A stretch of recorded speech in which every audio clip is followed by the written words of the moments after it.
Hello, my crafty friends. It's Andrea from Prairie Sky Papercraft, your independent Stampin' Up! Demonstrator in Manitoba. For today's video, I am going to show you how to use your Stampin' Trimmer. I've had a few questions lately about how do I measure properly, what do the lines mean, how do I get to 1/16 of an inch, and so on. So the trimmer has both inches and centimeters on it. Commonly in North America, we use inches, even in Canada sometimes for measuring.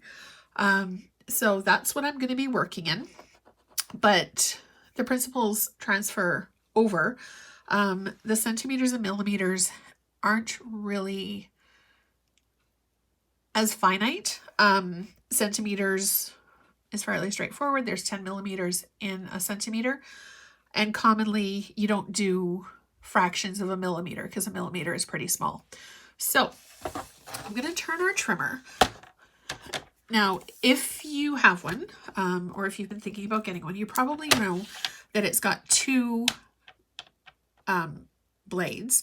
The one with the circle on it is the blade for scoring, and it's just got a little wheel. The blade with the triangle on it is our cutting blade, and it is quite sharp. The replacements come in packs of 4.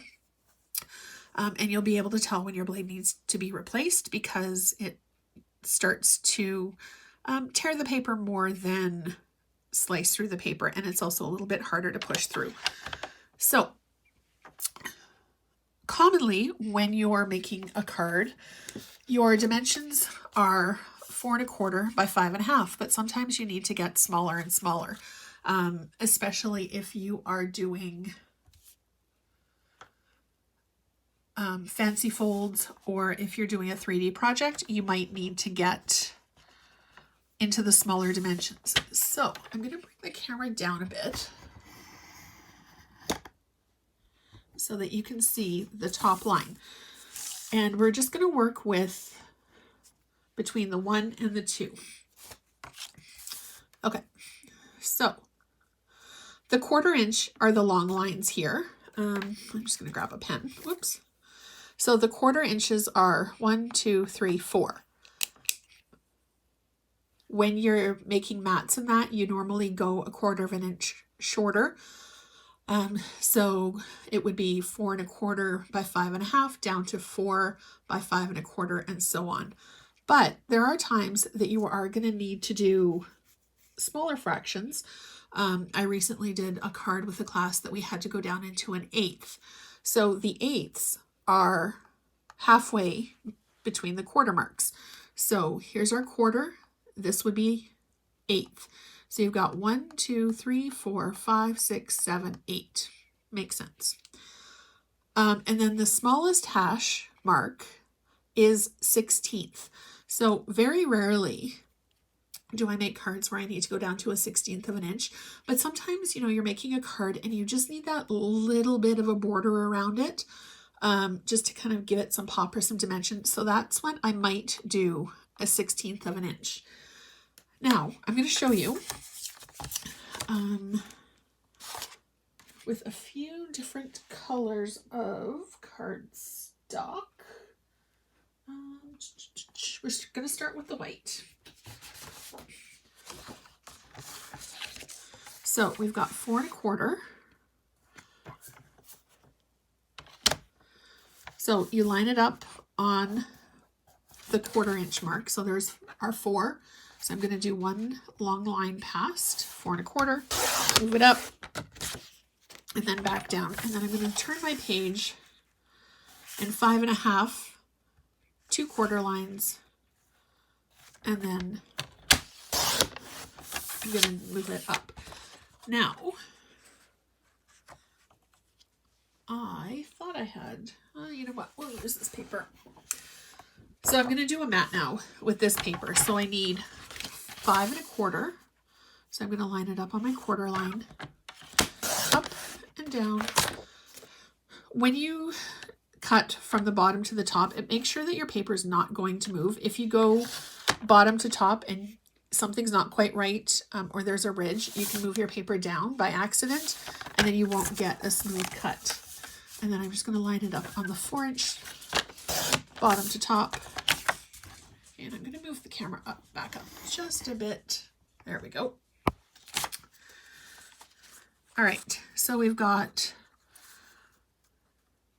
our 1/4 inch smaller, so it's 1/8 of an inch inset from the white all the way around. Now, let's see, digging around for another piece. All right, so now I've got a real red. I'm going to make that one another 1/4 of an inch smaller. So I'm going to go 3 inches because our height or our width on this one is 4. So this is going to be 3 3/4 by 5. So I'm now 1/2 an inch smaller than I am on the white. By 5 inches. So you're going to put it right on the 5 inch and push it up. Okay, so now we've got our mat is getting progressively smaller. All right, so now if you want to have a wider border around it, we can certainly do that. We're going to take this. Now this is 3 3/4. We're going to bring it in by 1/2 an inch this time.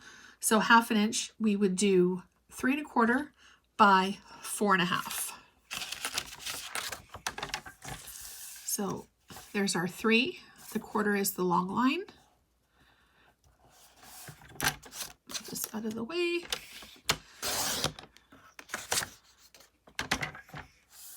And then we're moving it in by 1 inch, so this will be 4.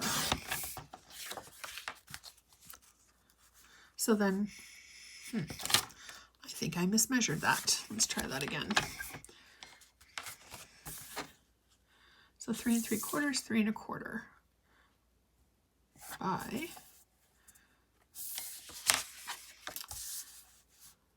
I did mismeasure. It's supposed to be 4 1/2.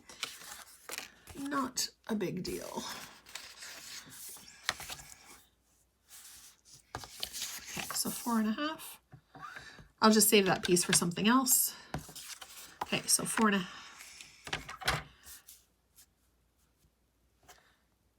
Okay, so 4 1/2. And then 3 1/4.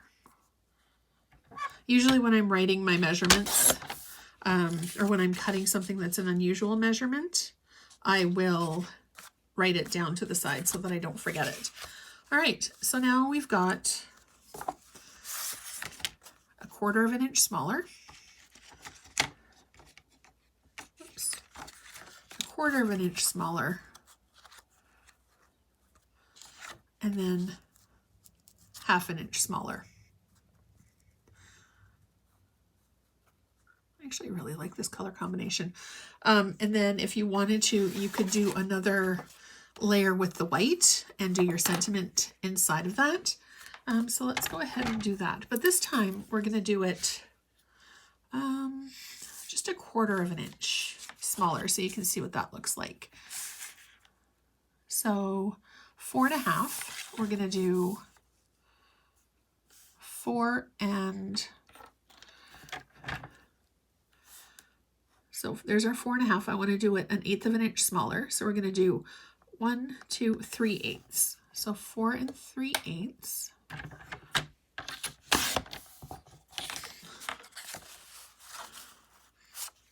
Wrong piece. So that's 1/8 of an inch narrower. So it's not really a huge difference. And we're going to do this one at 3 1/8.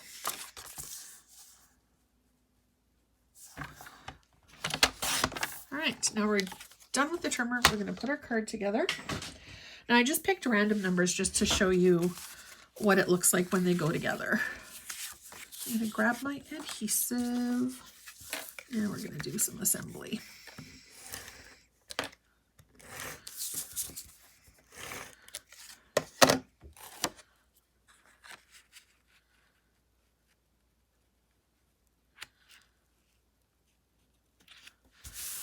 Now, over on my blog, I will be putting a graphic, so you can check that out. So click the link down below so that you can take a peek at the graphic. And you can print it off so that you have a handy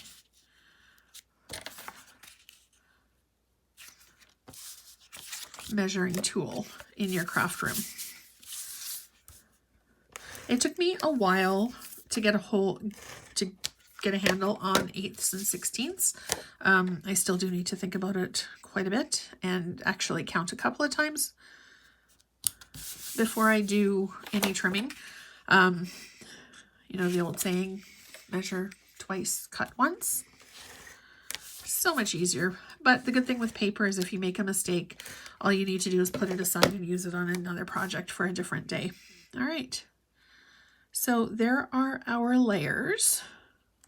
I like to eyeball it, but if you wanted to make sure that all of your layers were perfectly lined up, you can certainly use it with a ruler or your grid paper. I don't have any grid paper on my work surface at the moment because I've been working on some other projects this week that were a little bit wet and a little bit messy, but it was lots of fun, so that's all that matters. So yeah, I hope this helps with measuring and how to use your trimmer to get accurate measurements. If you have any questions at all, please feel free to drop me a line at any time. I'm usually fairly quick with emails, and I'm always happy to help. Thank you so much for watching. Don't forget to hit subscribe down below to get notified every single time a brand new video is posted. Thank you so much for watching. I really appreciate your support, and have a great day.